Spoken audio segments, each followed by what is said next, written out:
Ahoj, právě se nacházíme v Bukovicích, kde jsme dokončili naši poslední zakázku, tak se mnou na ní pojďte podívat.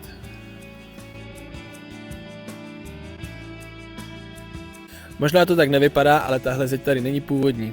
Původní zeď byla postavena na sucho a bez drenáže, bez základu, takže se sesunula. Celou jsme ji teda zbourali a místo toho postavili novou, s pořádným základem, s pořádným armováním a hlavně jsme za zdí udělali i drenáž. Drenáž jsme nedělali jenom za zdí, ale dělali jsme ji kolem celé chalupy a je ukončena těmito prostupy přes zeď. Momentálně se nacházíme na místě, kde pod námi je nový 3kubíkový samonosný septik, který jsme v rámci realizace také měnili, protože původní už nebyl v adekvátním stavu.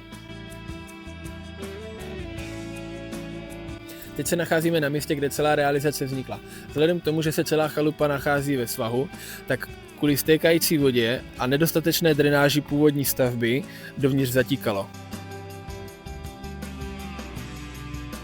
Proto realizace naší zakázky nekončí venku, ale pokračovala dál dovnitř.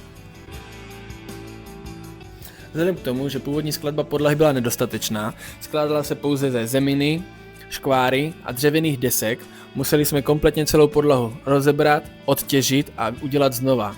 Tyhle práce zahrnovaly kompletní návoz štěrku včetně hutnění, betonování včetně armování, folií, potom hydroizolace, na hydroizolace potom přišel rastr, na rastry jsme namontovali palubky a jako finále přišly lišty kolem podlahy.